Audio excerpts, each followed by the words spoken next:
नारायण नारायण। आज हम पढ़ रहे हैं श्री रामचरितमानस पंचम सोपान, सुंदरकांड, नवान्न परायण 7, मास परायण 24। शांत सनातन अप्रमेय प्रमाणों से परे निष्पाप मोक्ष रूप परम शांति देने वाले ब्रह्मा शंभु और शेष जी से निरंतर सेवित, वेदांत के द्वारा जानने योग्य सर्वव्यापक, देवताओं में सबसे बड़े, माया से मनुष्य रूप में दिखने वाले, समस्त पापों को हरने वाले, करुणा की खान, रघुकुल में श्रेष्ठ तथा राजाओं के शिरोमणि, राम कहलाने वाले जगदीश्वर की मैं वंदना करता हूँ। हे रघुनाथ जी, मैं सत्य कहता हूँ कि फिर आप सबके अंतरात्मा ही हैं। सब जानते ही हैं कि मेरे हृदय में दूसरी कोई इच्छा नहीं है। हे रघुकुल श्रेष्ठ, मुझे अपनी निर्भरा पूर्ण भक्ति दीजिए और मेरे मन को काम आदि दोषों से रहित कीजिए। अतुल बल के धाम, सोने के पर्वत, सुमेरु के समान कांति युक्त शरीर वाले, दैत्य रूपी वन को ध्वंस करने के लिए अग्नि रूप, ज्ञानियों में अग्रगण्य, संपूर्ण गुणों के निधान, वानरों के स्वामी, श्री रघुनाथ जी के प्रिय भक्त पवन सुत श्री हनुमान जी को मैं प्रणाम करता हूँ। जाम्बवान के सुंदर वचन सुनकर हनुमान जी के हृदय को बहुत ही भाए। वे बोले, हे भाई, तुम लोग दुख सहकर कंदमूल फल खाकर तब तक मेरी राह देखना जब तक मैं सीता जी को देखकर लौट न आऊं। काम अवश्य होगा क्योंकि मुझे बहुत ही हर्ष हो रहा है। यह कहकर और सबको मस्तक नवाकर तथा हृदय में श्री रघुनाथ जी को धारण करके हनुमान जी हर्षित होकर चले। समुद्र के तीर पर एक सुंदर पर्वत था। हनुमान जी खेल से ही अनायास ही कूदकर उसके ऊपर जा चढ़े और बार बार श्री रघुवीर का स्मरण करके अत्यंत बलवान हनुमान जी उस पर से बड़े वेग से उछले। जिस पर्वत पर हनुमान जी पैर रखकर चले, जिस पर से वे उछले, वह तुरंत ही पाताल में धंस गया। जैसे श्री रघुनाथ जी का अमोघ बाण चलता है, उसी तरह हनुमान जी चले।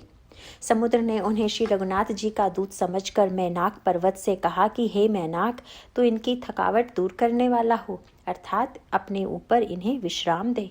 हनुमान जी ने उसे हाथ से छू दिया, फिर प्रणाम करके कहा, भाई, श्री रामचंद्र जी का काम किए बिना मुझे विश्राम कहाँ। देवताओं ने पवन पुत्र हनुमान जी को जाते हुए देखा।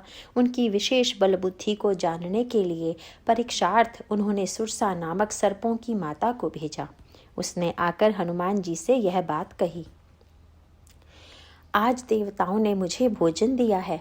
यह वचन सुनकर पवन कुमार हनुमान जी ने कहा, श्री राम जी का कार्य करके मैं लौट आऊं और सीता जी की खबर प्रभु को सुना दूं, तब मैं आकर तुम्हारे मुंह में घुस जाऊंगा, तुम मुझे खा लेना।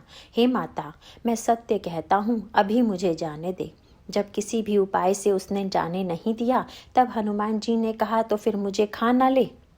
उसने योजन भर 4 कोस में मुंह फैलाया, तब हनुमान जी ने अपने शरीर को उससे दूना बढ़ा लिया। उसने 16 योजन का मुख किया। हनुमान जी तुरंत ही 32 योजन के हो गए। जैसे जैसे सुरसा मुख का विस्तार बढ़ाती थी, हनुमान जी उसका दूना रूप दिखलाते थे। उसने 100 योजन 400 कोस का मुख किया। तब हनुमान जी ने बहुत ही छोटा रूप धारण कर लिया और वे उसके मुख में घुसकर तुरंत फिर बाहर निकल आए और उसे सिर नवाकर विदा मांगने लगे। उसने कहा, मैंने तुम्हारे बुद्धि बल का भेद पा लिया, जिसके लिए देवताओं ने मुझे भेजा था। तुम श्री रामचंद्र जी का सब कार्य करोगे क्योंकि तुम बल बुद्धि के भंडार हो। यह आशीर्वाद देकर वह चली गई। तब हनुमान जी हर्षित होकर चले। समुद्र में एक राक्षसी रहती थी। वह माया करके आकाश में उड़ते हुए पक्षियों को पकड़ लेती थी। आकाश में जो जीव जंतु उड़ा करते थे, वह जल में उनकी परछाई देखकर उस परछाई को पकड़ लेती थी, जिससे वे उड़ नहीं सकते थे और जल में गिर पड़ते थे। इस प्रकार वह सदा आकाश में उड़ने वाले जीवों को खाया करती थी। उसने वही छल हनुमान जी से भी किया।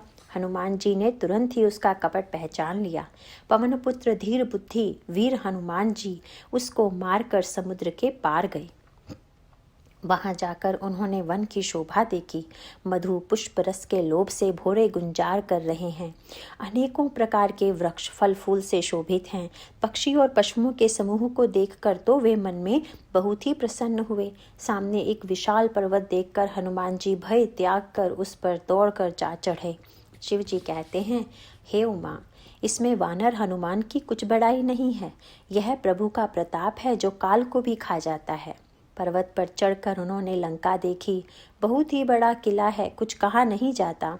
वह अत्यंत ऊंचा है, उसके चारों ओर समुद्र है, सोने के परकोटे बने का परम प्रकाश हो रहा है। विचित्र मणियों से जड़ा हुआ सोने का परकोटा है। उसके अंदर बहुत से सुंदर सुंदर घर हैं, चौराहे, बाजार, सुंदर मार्ग और गलियां हैं। सुंदर नगर बहुत प्रकार से सजा हुआ है। हाथी, घोड़े, खच्चरों के समूह तथा पैदल और रथों के समूहों को कौन गिन सकता है। अनेक रूपों के राक्षसों के दल हैं। उनकी अत्यंत बलवती सेना वर्णन करते नहीं बनती। वन, बाग, उपवन, फुलवाड़ी, तालाब, कुएं और बावलियां सुशोभित हैं। मनुष्य, नाग, देवताओं और गंधर्वों की कन्याएं अपने सौंदर्य से मुनियों के भी मनों को मोह लेती हैं। कहीं पर्वत के समान विशाल शरीर वाले बड़े ही बलवान मल्ल पहलवान गरज रहे हैं। वे अनेकों अखाड़ों में बहुत प्रकार से भिड़ते और एक दूसरे को ललकारते हैं। भयंकर शरीर वाले करोड़ों योद्धा यत्न करके बड़ी सावधानी से नगर की चारों दिशाओं में सब ओर से रखवाली करते हैं। कहीं दुष्ट राक्षस भैंसों, मनुष्यों, गायों, गधों और बकरियों को खा रहे हैं। तुलसीदास ने इनकी कथा इसलिए कुछ थोड़ी सी कही है कि ये निश्चय ही श्री रामचंद्र जी के बाण रूपी तीर्थ में शरीरों को त्याग कर परम गति पावेंगे। नगर के बहुसंख्यक रखवालों को देखकर हनुमान जी के मन में विचार किया कि अत्यंत छोटा रूप धरूं और रात के समय नगर में प्रवेश करूं। हनुमान जी मच्छर के समान छोटा सा रूप धारण कर नर रूप से लीला करने वाले भगवान श्री रामचंद्र जी का स्मरण करके लंका को चले। लंका के द्वार पर लंकिनी नाम की एक राक्षसी रहती थी। वह बोली, मेरा निरादर करके बिना मुझसे पूछे कहाँ चला जा रहा है। हे मूर्ख, तूने मेरा भेद नहीं जाना। जहाँ तक जितने चोर हैं वे सब मेरे आहार हैं। महाकपि हनुमान जी ने उसे एक खूंसा मारा, जिससे वह खून की उल्टी करती हुई पृथ्वी पर लुढ़क पड़ी। वह लंकिनी फिर अपने को संभाल कर उठी और डर के मारे हाथ जोड़कर विनती करने लगी। वह बोली, रावण को जब ब्रह्मा जी ने वर दिया था तब चलते समय उन्होंने मुझे राक्षसों के विनाश की यह पहचान बता दी थी कि जब तू बंदर के मारने से व्याकुल हो जाए तब तू राक्षसों का संहार हुआ जान लेना। हे तात, मेरे बड़े पुण्य हैं जो मैं श्री रामचंद्र जी के दूत आपको नेत्रों से देख पाई। हे तात, स्वर्ग और मोक्ष के सब सुखों को तराजू के एक पलड़े में रखा जाए तो भी वे सब मिलकर दूसरे पलड़े पर रखे हुए उस सुख के बराबर नहीं हो सकते जो लव मात्र के सत्संग से होता है। अयोध्यापुरी के राजा श्री रघुनाथ जी को हृदय में रखे हुए नगर में प्रवेश करके सब काम कीजिए, उसके लिए विष अमृत हो जाता है। शत्रु मित्रता करने लगते हैं, समुद्र गाय के खुर के बराबर हो जाता है और अग्नि में शीतलता आ जाती है। और हे गरुड़ जी, सुमेरु पर्वत उसके लिए रज के समान हो जाता है, जिसे श्री रामचंद्र जी ने एक बार कृपा करके देख लिया। तब हनुमान जी ने बहुत ही छोटा रूप धारण किया और भगवान का स्मरण करके नगर में प्रवेश किया। उन्होंने एक एक महल की खोज की, जहाँ तहाँ असंख्य योद्धा देखे। फिर वे रावण के महल में गए। वह अत्यंत विचित्र था, जिसका वर्णन नहीं हो सकता। हनुमान जी ने उस रावण को शयन किए देखा, परंतु महल में जानकी जी नहीं दिखाई दी। फिर एक सुंदर महल दिखाई दिया। वहाँ उसमें भगवान का एक अलग मंदिर बना हुआ था। वह महल श्री राम जी के आयुध धनुष बाण के चिन्हों से अंकित था। उसकी शोभा वर्णन नहीं की जा सकती। वहाँ नवीन नवीन तुलसी के वृक्ष समूहों को देखकर कपिराज श्री हनुमान जी हर्षित हुए। लंका तो राक्षसों के समूह का निवास स्थान है, यहाँ सज्जन साधु पुरुष का निवास कहाँ। हनुमान जी मन में इस प्रकार तर्क करने लगे। उसी समय विभीषण जी जागे। उन्होंने राम नाम का स्मरण किया। हनुमान जी ने उन्हें सज्जन जाना और हृदय में हर्षित हुए। हनुमान जी ने विचार किया कि इनसे हट करके अपनी ओर से ही परिचय करूंगा, क्योंकि साधु से कार्य की हानि नहीं होती, प्रत्युत लाभ ही होता है। ब्राह्मण का रूप धरकर हनुमान जी ने उन्हें वचन सुनाए। सुनते ही विभीषण जी उठकर वहां आए, प्रणाम करके कुशल पूछी और कहा कि हे ब्राह्मण देव, अपनी कथा समझा कर कहिए, क्या आप हरि भक्तों में से कोई हैं? क्योंकि आपको देखकर मेरे हृदय में अत्यंत प्रेम उमड़ रहा है। अथवा क्या आप दिनों से प्रेम करने वाले स्वयं श्री राम जी ही हैं, जो मुझे बड़भागी बनाने घर बैठे दर्शन देकर कृतार्थ करने आए हैं। तब हनुमान जी ने श्री रामचंद्र जी की सारी कथा कहकर अपना नाम बताया। सुनते ही दोनों के शरीर पुलकित हो गए और श्री राम जी के गुण समूहों का स्मरण करके दोनों के मन प्रेम और आनंद में मग्न हो गए। विभीषण जी ने कहा, हे पवन पुत्र, मेरी रहनी सुनो। मैं यहाँ वैसे ही रहता हूँ जैसे दांतों के बीच में बेचारी जीभ। हे तात, मुझे अनाथ जानकर सूर्यकुल के नाथ श्री रामचंद्र जी क्या कभी मुझ पर कृपा करेंगे? मेरा तामसी शरीर होने से साधन तो कुछ बनता नहीं और न मन में श्री रामचंद्र जी के चरण कमलों में प्रेम ही है। परंतु हे हनुमान, अब मुझे विश्वास हो गया कि श्री राम जी की कृपा मुझ पर है, क्योंकि हरि की कृपा के बिना संत नहीं मिलते। जब श्री रघुवीर ने कृपा की है तभी तो आपने मुझे हट करके अपनी ओर से दर्शन दिए हैं। हनुमान जी ने कहा, हे विभीषण जी, सुनिए, प्रभु की यही रीति है कि वे सेवक पर सदा ही प्रेम किया करते हैं। भला कहिए, मैं ही कौन बड़ा कुलीन हूँ? जाति का चंचल वानर हूँ और सब प्रकार से नीच हूँ। प्रातःकाल जो हम लोगों बंदरों का नाम ले ले तो उस दिन उसे भोजन न मिले। हे सखा, सुनिए, मैं ऐसा अधम हूँ, पर श्री रामचंद्र जी ने तो मुझ पर भी कृपा ही की है। भगवान के गुणों का स्मरण करके हनुमान जी के दोनों नेत्रों में प्रेमाश्रुओं का जल भर आया। जो जानते हुए भी ऐसे स्वामी श्री रघुनाथ जी को भुलाकर विषयों के पीछे भटकते फिरते हैं, वे दुखी क्यों न हों। इस प्रकार श्री राम जी के गुण समूहों को कहते हुए उन्होंने अनिर्वचनीय परम शांति प्राप्त की। फिर विभीषण जी ने श्री जानकी जी जिस प्रकार वहाँ लंका में रहती थी वह सब कथा कही। तब हनुमान जी ने कहा, हे भाई सुनो, मैं जानकी माता को देखना चाहता हूँ। विभीषण जी ने माता के दर्शनों की सब युक्तियाँ कह सुनाई। तब हनुमान जी विदा लेकर चले। फिर वही पहले का मसकसरी का रूप धरकर वहाँ गए जहाँ अशोक वन में वन के जिस भाग में सीता जी रहती थी। सीता जी को देखकर हनुमान जी ने उन्हें मन ही मन प्रणाम किया। उन्हें बैठे ही बैठे रात्रि के चारों पहर बीत जाते हैं। शरीर दुबला हो गया है, सिर पर जटाओं की एक वेणी है। हृदय में श्री रघुनाथ जी के गुण समूहों का जाप स्मरण करती रहती हैं। श्री जानकी जी नेत्रों को अपने चरणों में लगाए हुए हैं, नीचे की ओर देख रही हैं और मन में श्री राम जी के चरण कमलों में लीन हैं। जानकी जी को दीन दुखी देखकर पवन पुत्र हनुमान जी बहुत ही दुखी हुए। हनुमान जी वृक्षों के पत्तों में छिप रहे और विचार करने लगे कि हे भाई, क्या करूं, इनका दुख कैसे दूर करूं। उसी समय बहुत सी स्त्रियों को साथ लिए सज धज कर रावण वहां आया। उस दुष्ट ने सीता जी को बहुत प्रकार से समझाया, साम दान भय और भेद दिखलाया। रावण ने कहा, हे सुमुखी, हे सयानी, सुनो, मंदोदरी आदि सब रानियों को मैं तुम्हारी दासी बना दूंगा। यह मेरा प्रण है, तुम एक बार मेरी ओर देखो तो सही। अपने परम स्नेही कुशलाधीश श्री रामचंद्र जी का स्मरण करके जानकी जी तिनके की आड़ करके कहने लगी, हे दशमुख सुन, जुगनू के प्रकाश से कभी कमलिनी खिल सकती है। जानकी जी फिर कहती हैं, तू अपने लिए भी ऐसा ही मन में समझ ले। रे दुष्ट, तुझे श्री रघुवीर के बाण की खबर नहीं है। रे पापी, तू मुझे सूने में हर लाया है। रे अधम निर्लज, तुझे लज्जा नहीं आती।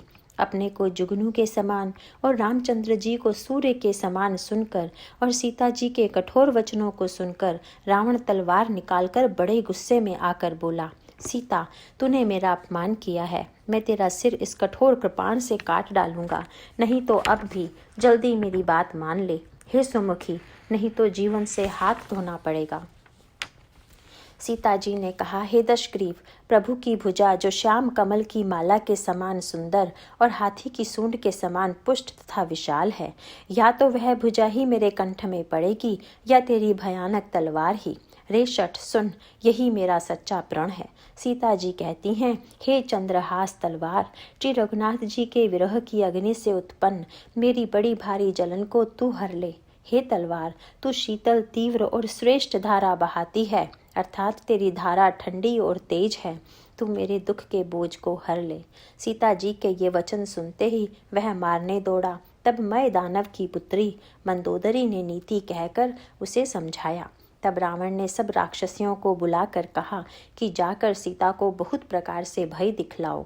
यदि महीने भर में यह कहा न माने तो मैं इसे तलवार निकाल कर मार डालूंगा। यूं कहकर रावण घर चला गया। यहाँ राक्षसियों के समूह बहुत से बुरे रूप धरकर सीता जी को भय दिखलाने लगे। उनमें एक त्रिजटा नाम की राक्षसी थी। उसकी श्री रामचंद्र जी के चरणों में प्रीति थी और वह विवेक ज्ञान में निपुण थी।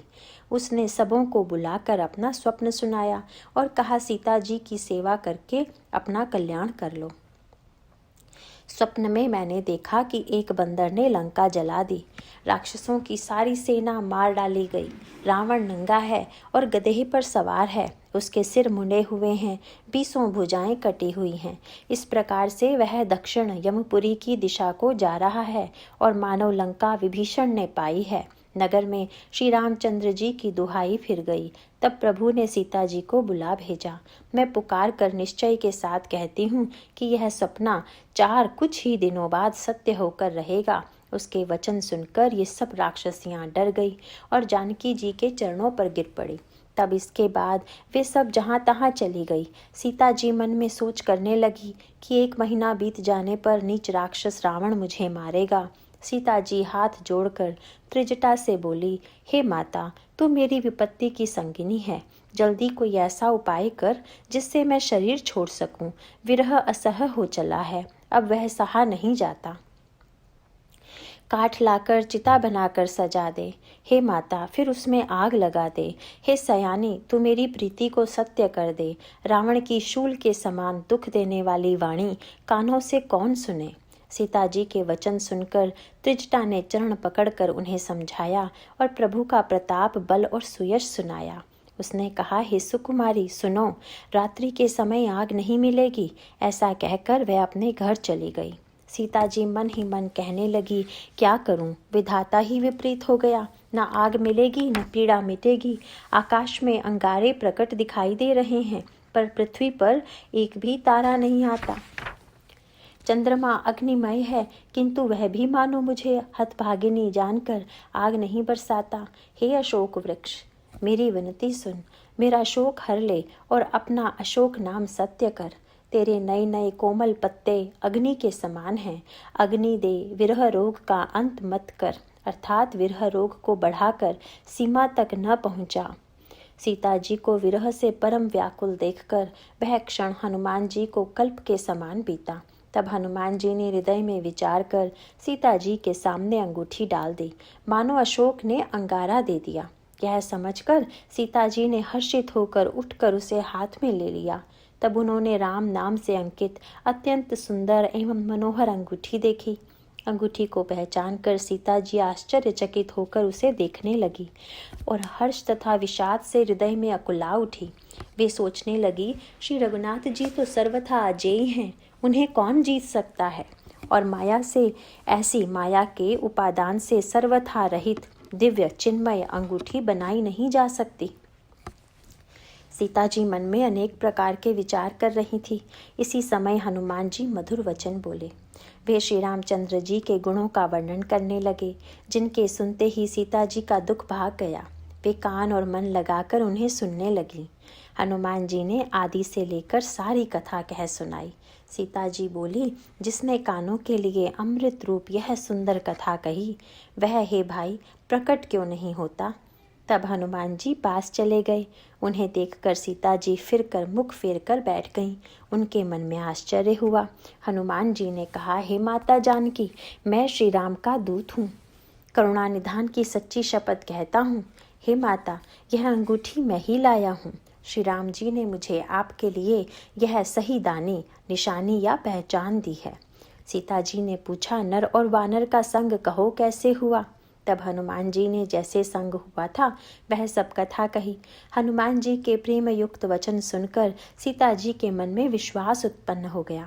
उन्होंने जान लिया कि यह मन, वचन और कर्म से कृपा सागर श्री रघुनाथ जी का दास है। भगवान का जन सेवक जानकर अत्यंत गाढ़ी प्रीति हो गई।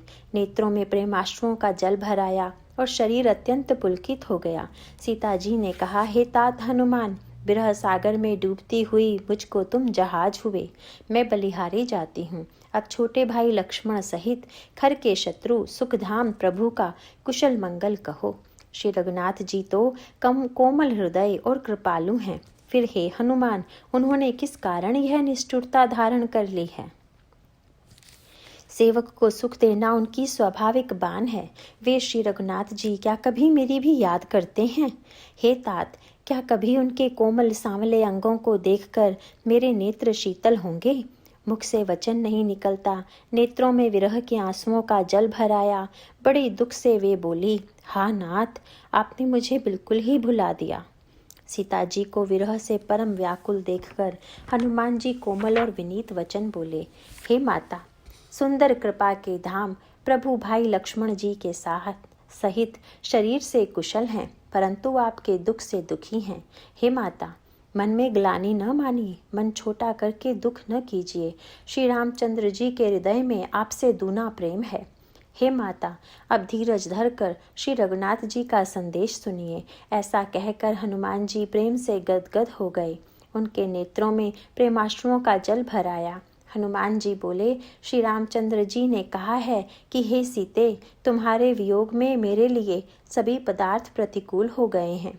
वृक्षों के नए नए कोमल पत्ते मानो अग्नि के समान, रात्रि काल रात्रि के समान, चंद्रमा सूर्य के समान और कमलों के वन भालों के वन के समान हो गए हैं। मेघ मानो खोलता हुआ तेल बरसाते हैं। जो हित करने वाले थे वे ही अब पीड़ा देने लगे हैं। त्रिविध शीतल मंद और सुगंध वायु सांप के श्वास के समान जहरीली और गर्म हो गई है। मन का दुख कह डालने से भी कुछ घट जाता है, पर कहूँ किससे? यह दुख कोई जानता नहीं। हे प्रिय, मेरे और तेरे प्रेम का तत्व एक मेरा मन ही जानता है, और वह मन सदा तेरे ही पास रहता है। बस मेरे प्रेम का सार इतने में ही समझ ले। प्रभु का संदेश सुनते ही जानकी जी प्रेम में मग्न हो गईं। उन्हें शरीर की सुध न रही। हनुमान जी ने कहा, हे माता, हृदय में धैर्य धारण करो और सेवकों को सुख देने वाले श्री राम जी का स्मरण करो। श्री रघुनाथ जी की प्रभुता को हृदय में लाओ और मेरे वचन सुनकर कायरता छोड़ दो। राक्षसों के समूह पतंगों के समान और श्री रघुनाथ जी के बाण अग्नि के समान हैं। हे माता, हृदय में धैर्य धारण करो और राक्षसों को जला ही समझो। श्री रामचंद्र जी ने यदि खबर पाई होती तो वे विलंब न करते। हे जानकी जी, राम बाण रूपी सूर्य के उदय होने पर राक्षसों की सेना रूपी अंधकार कहाँ रह सकता है? हे माता, मैं आपको अभी यहाँ से लिवा जाऊं, पर श्री रामचंद्र जी की शपथ है, मुझे प्रभु की आज्ञा नहीं है। अतः हे माता, कुछ दिन और धीरज धरो। श्री रामचंद्र जी वानरों सहित यहाँ आवेंगे और राक्षसों को मारकर आपको ले जाएंगे। नारद आदि ऋषि मुनि तीनों लोकों में उनका यश गावेंगे। सीता जी ने कहा, हे पुत्र, सब वानर तुम्हारे ही समान नन्हे नन्हे से होंगे। राक्षस तो बड़े बलवान योद्धा हैं। अतः मेरे हृदय में बड़ा भारी संदेह होता है कि तुम जैसे बंदर राक्षसों को कैसे जीतेंगे। यह सुनकर हनुमान जी ने अपना शरीर प्रकट किया। सोने के पर्वत सुमेरु के आकार का अत्यंत विशाल शरीर था, जो युद्ध में शत्रुओं के हृदय में भय उत्पन्न करने वाला अत्यंत बलवान और वीर था। तब उसे देखकर सीता जी के मन में विश्वास हुआ। हनुमान जी ने फिर छोटा रूप धारण कर लिया। हे माता, सुनो, वानरों में बहुत बल बुद्धि नहीं होती, परंतु प्रभु के प्रताप से बहुत छोटा सर्प भी गरुड़ों को खा सकता है। अत्यंत निर्बल भी महान बलवान को मार सकता है। भक्ति, प्रताप, तेज और बल से सनी हुई हनुमान जी की वाणी सुनकर सीता जी के मन में संतोष हुआ। उन्होंने श्री राम जी के प्रिय जानकर हनुमान जी को आशीर्वाद दिया कि हे तात, तुम बल और शील के निधान होवो। हे पुत्र, तुम अजर, बुढ़ापे से रहित, अमर और गुणों के खजाने होवो। श्री रघुनाथ जी तुम पर बहुत कृपा करें, प्रभु कृपा करें। ऐसा कानों से सुनते ही हनुमान जी पूर्ण प्रेम में मग्न हो गए। हनुमान जी ने बार बार सीता जी के चरणों में सिर नवाया और फिर हाथ जोड़कर कहा, हे माता, अब मैं कृतार्थ हो गया। आपका आशीर्वाद अमोघ अचूक है, यह बात प्रसिद्ध है।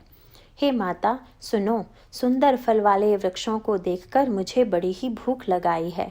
सीता जी ने कहा, हे बेटा सुनो, बड़े भारी योद्धा राक्षस इस वन की रखवाली करते हैं। हनुमान जी ने कहा, हे माता, यदि आप मन में सुख माने, प्रसन्न होकर आज्ञा दें, तो मुझे उनका भय तो बिल्कुल नहीं है। हनुमान जी को बुद्धि और बल में निपुण देखकर जानकी जी ने कहा, जाओ हे तात, श्री रघुनाथ जी के चरणों को हृदय में धारण करके मीठे फल खाओ। वे सीता जी को सिर नवाकर चले और बाग में घुस गए। फल खाए और वृक्षों को तोड़ने लगे। वहाँ बहुत से योद्धा रखवाले थे। उनमें से कुछ को मार डाला और कुछ ने जाकर रावण से पुकार की और कहा, हे नाथ, एक बड़ा भारी बंदर आया है। उसने अशोक वाटिका उजाड़ डाली, फल खाए, वृक्षों को उखाड़ डाला और रखवालों को मसल मसल कर जमीन पर डाल दिया। यह सुनकर रावण ने बहुत से योद्धा भेजे। उन्हें देखकर हनुमान जी ने गर्जना की। हनुमान जी ने सब राक्षसों को मार डाला। कुछ जो अधमरे थे चिल्लाते हुए गए। फिर रावण ने अक्षय कुमार को भेजा। वह असंख्य श्रेष्ठ योद्धाओं को साथ लेकर चला। उसे आते देखकर हनुमान जी ने एक वृक्ष हाथ में लेकर ललकारा और उसे मारकर महाध्वनि बड़े जोर से गर्जना की। उन्होंने सेना में कुछ को मार डाला और कुछ को मसल डाला और कुछ को पकड़ पकड़ कर धूल में मिला दिया। कुछ ने फिर जाकर पुकार की कि हे प्रभु, बंदर बहुत ही बलवान है। पुत्र का वध सुनकर रावण क्रोधित तो उठा और उसने अपने जेठे पुत्र बलवान मेघनाथ को भेजा। उससे कहा कि हे पुत्र, मारना नहीं, उसे बांध लाना। उस बंदर को देखा जाए कि कहाँ का है। इंद्र को जीतने वाला अतुलनीय योद्धा मेघनाथ चला। भाई का मारा जाना सुनकर उसे क्रोध हो आया। हनुमान जी ने देखा कि अब की भयानक योद्धा आया है। तब वे कटकटा कर गरजे और दौड़े। उन्होंने एक बहुत बड़ा वृक्ष उखाड़ लिया और उसके प्रहार से लंकेश्वर रावण के पुत्र मेघनाथ को बिना रथ का कर दिया। रथ को तोड़कर उसे नीचे पटक दिया। उसके साथ जो बड़े बड़े योद्धा थे, उनको पकड़ पकड़ कर हनुमान जी अपने शरीर से मसलने लगे। उन सबको मारकर फिर मेघनाथ से लड़ने लगे। लड़ते हुए वे ऐसे मालूम होते थे मानो दो गजराज श्रेष्ठ हाथी भिड़ गए हों। हनुमान जी उसे एक घूंसा मारकर वृक्ष पर जा चढ़े। उसको क्षण भर के लिए मूर्छा आ गई। फिर उठकर उसने बहुत माया रची, परंतु पवन के पुत्र उससे जीते नहीं जाते। अंत में उसने ब्रह्मास्त्र का संधान किया। तब हनुमान जी ने मन में विचार किया कि यदि ब्रह्मास्त्र को नहीं मानता हूँ तो उसकी अपार महिमा मिट जाएगी। उसने हनुमान जी को ब्रह्म बाण मारा, जिसके लगते ही वे वृक्ष से नीचे गिर पड़े। परंतु गिरते समय भी उन्होंने बहुत सी सेना मार डाली। जब उसने देखा कि हनुमान जी मूर्छित हो गए हैं, तब वह उनको नागपाश से बांधकर ले गया। शिवजी कहते हैं, हे भवानी सुनो, जिनका नाम जपकर ज्ञानी विवेकी मनुष्य संसार जन्म मरण के बंधन को काट डालते हैं, उनका दूत कहीं बंधनों में आ सकता है। किंतु प्रभु के कार्य के लिए हनुमान जी ने स्वयं अपने को बंधा लिया। बंदर का बांधा जाना सुनकर राक्षस दौड़े और कौतुक के लिए, तमाशा देखने के लिए सब सभा में आए। हनुमान जी ने जाकर रावण की सभा देखी। उसकी अत्यंत प्रभुता ऐश्वर्य कुछ कही नहीं जाती। देवता और दिक्पाल हाथ जोड़े बड़ी नम्रता के साथ भयभीत हुए सब रावण की भौं ताक रहे हैं, उसका रुख देख रहे हैं। उसका ऐसा प्रताप देखकर भी हनुमान जी के मन में जरा भी डर नहीं हुआ। वे ऐसे निशंक खड़े रहे जैसे सर्पों के समूह में गरुड़ निशंक निर्भय रहते हैं। हनुमान जी को देखकर रावण दुर्वचन कहता हुआ खूब हंसा। फिर पुत्र वध का स्मरण किया तो उसके हृदय में विषाद उत्पन्न हो गया। लंकापति रावण ने कहा, रे वानर, तू कौन है? किसके बल पर तूने वन को उजाड़ कर नष्ट कर डाला? क्या तूने कभी मुझे, मेरा नाम और यश कानों से नहीं सुना? रे शठ, मैं तुझे अत्यंत निशंक देख रहा हूँ। तूने किस अपराध से राक्षसों को मारा? रे मूर्ख, बता, क्या तुझे प्राण जाने का भय नहीं है? हनुमान जी ने कहा, हे रावण सुन, जिनका बल पाकर माया संपूर्ण ब्रह्मांडों के समूहों की रचना करती है, जिनके बल से हे दशाशीष ब्रह्मा विष्णु महेश क्रमशः सृष्टि का सृजन पालन और संहार करते हैं, जिनके बल से सहस्र मुख फणों वाले शेष जी पर्वत और वन सहित समस्त ब्रह्मांड को सिर पर धारण करते हैं, जो देवताओं की रक्षा के लिए नाना प्रकार की देह धारण करते हैं और जो तुम्हारे जैसे मूर्खों को शिक्षा देने वाले हैं, जिन्होंने शिवजी के कठोर धनुष को तोड़ डाला और उसी के साथ राजाओं के समूह का गर्व चूर्ण कर दिया, जिन्होंने खर दूषण त्रिशिरा और बाली को मार डाला, जो सबके सब अतुलनीय बलवान थे, जिनके लेश बल मात्र बल से तुमने समस्त चराचर जगत को जीत लिया और जिनकी प्रिय पत्नी को तुम चोरी से हर लाए हो, मैं उन्हीं का दूत हूँ। मैं तुम्हारी प्रभुता को खूब जानता हूँ। सहस बाहु से तुम्हारी लड़ाई हुई थी और बाली से युद्ध करके तुमने यश प्राप्त किया था। हनुमान जी के मार्मिक वचन सुनकर रावण ने हंसकर बात टाल दी। हे राक्षसों के स्वामी, मुझे भूख लगी थी, इसीलिए मैंने फल खाए और वानर स्वभाव के कारण वृक्ष तोड़े। हे निशाचरों के मालिक, देह सबको परम प्रिय है। कुमार्ग पर चलने वाले दुष्ट राक्षस जब मुझे मारने लगे, तब जिन्होंने मुझे मारा उनको मैंने भी मारा। उस पर तुम्हारे पुत्र ने मुझको बांध लिया, किंतु मुझे अपने बांधे जाने की कुछ भी लज्जा नहीं है। मैं तो अपने प्रभु का कार्य किया चाहता हूँ। हे रावण, मैं हाथ जोड़कर तुमसे विनती करता हूँ, तुम अभिमान छोड़कर मेरी सीख सुनो। तुम अपने पवित्र कुल का विचार करके देखो और भ्रम को छोड़कर भक्त भयहारी भगवान को भजो। जो देवता, राक्षस और समस्त चराचर को खा जाता है, वह काल भी जिनके डर से अत्यंत डरता है, उनसे कदापि वैर ना करो और मेरे कहने से जानकी जी को दे दो। खर के शत्रु श्री रघुनाथ जी शरणागतों के रक्षक और दया के समुद्र हैं। शरण जाने पर प्रभु तुम्हारा अपराध भुलाकर तुम्हें अपनी शरण में रख लेंगे। तुम श्री राम जी के चरण कमलों को हृदय में धारण करो और लंका का अचल राज्य करो। ऋषि पुलस्त्य जी का यश निर्मल चंद्रमा के समान है। उस चंद्रमा में तुम कलंक न बनो। राम नाम के बिना वाणी शोभा नहीं पाती।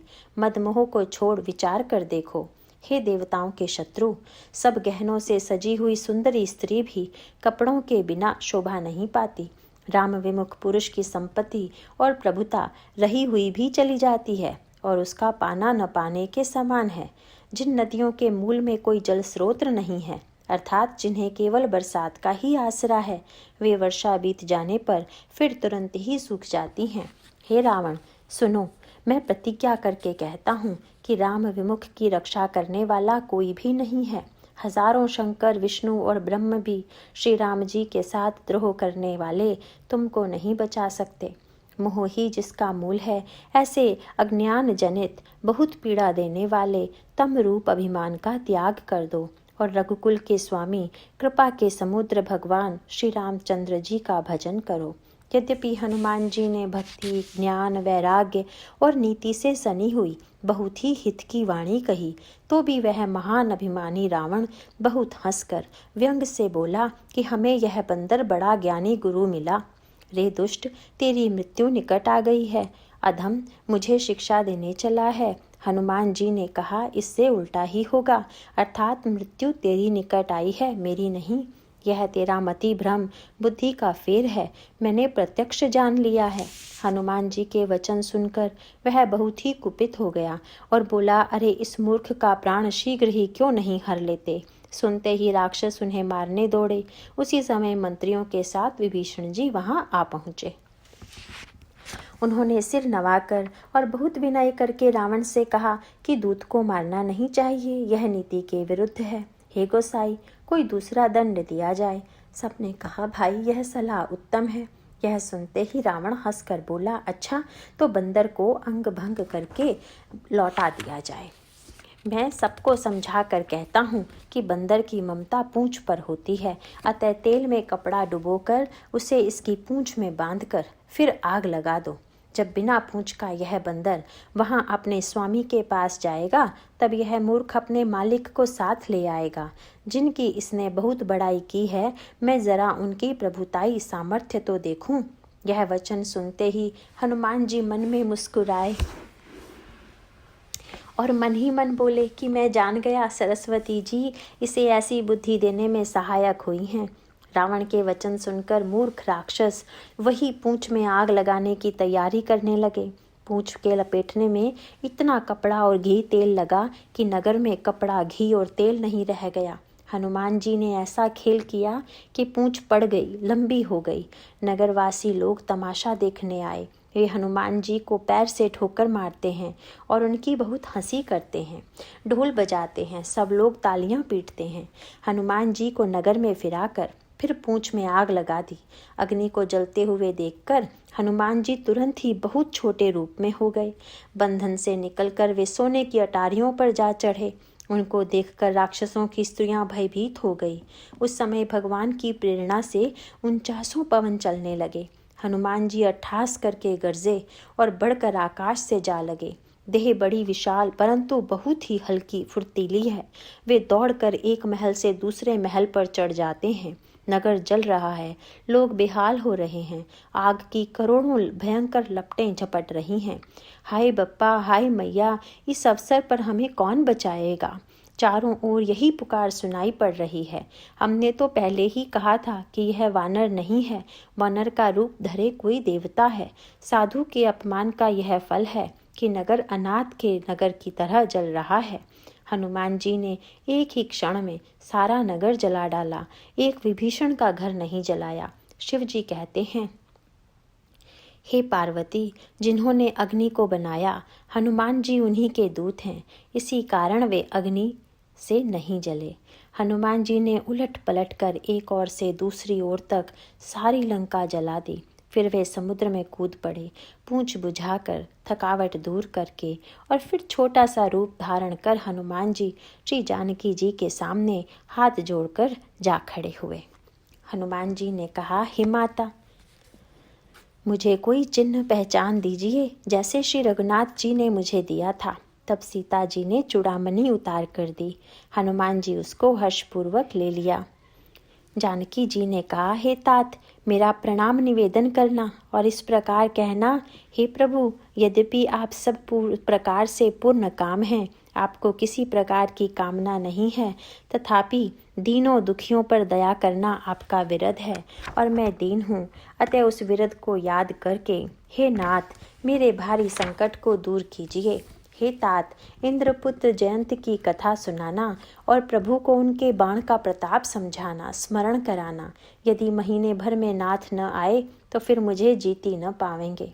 हे हनुमान, कहो मैं किस प्रकार प्राण रखूं? हे तात, तुम भी अब जाने को कह रहे हो। तुमको देखकर छाती ठंडी हुई थी, फिर मुझे वही दिन और वही रात। हनुमान जी ने जानकी जी को समझाकर बहुत प्रकार से धीरज दिया और उनके चरण कमलों में सिर नवाकर श्री राम जी के पास गमन किया। चलते समय उन्होंने महाध्वनि से भारी गर्जन किया, जिसे सुनकर राक्षसों की स्त्रियों के गर्भ गिरने लगे। समुद्र लांघ कर वे इस पार आए और उन्होंने वानरों को किलकिला शब्द हर्ष ध्वनि सुनाया। हनुमान जी को देखकर सब हर्षित हो गए और तब वानरों ने अपना नया जन्म समझा। हनुमान जी का मुख प्रसन्न है और शरीर में तेज विराजमान है, जिससे उन्होंने समझ लिया कि ये श्री रामचंद्र जी का कार्य करके आए हैं। सब हनुमान जी से मिले और बहुत ही सुखी हुए, जैसे तड़पती हुई मछली को जल मिल गया हो। सब हर्षित होकर नए नए इतिहास पूछते कहते हुए श्री रघुनाथ जी के पास चले। तब सब लोग मधुबन के भीतर आए और अंगद की सम्मति से सब ने मधुर फल या मधु और फल खाए।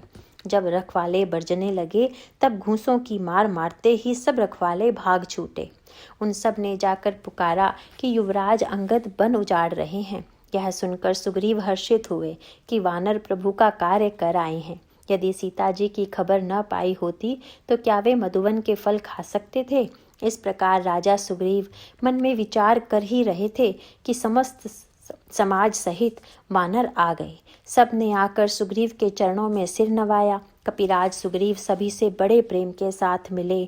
उन्होंने कुशल पूछी। तब वानरों ने उत्तर दिया, आपके चरणों के दर्शन से सब कुशल है।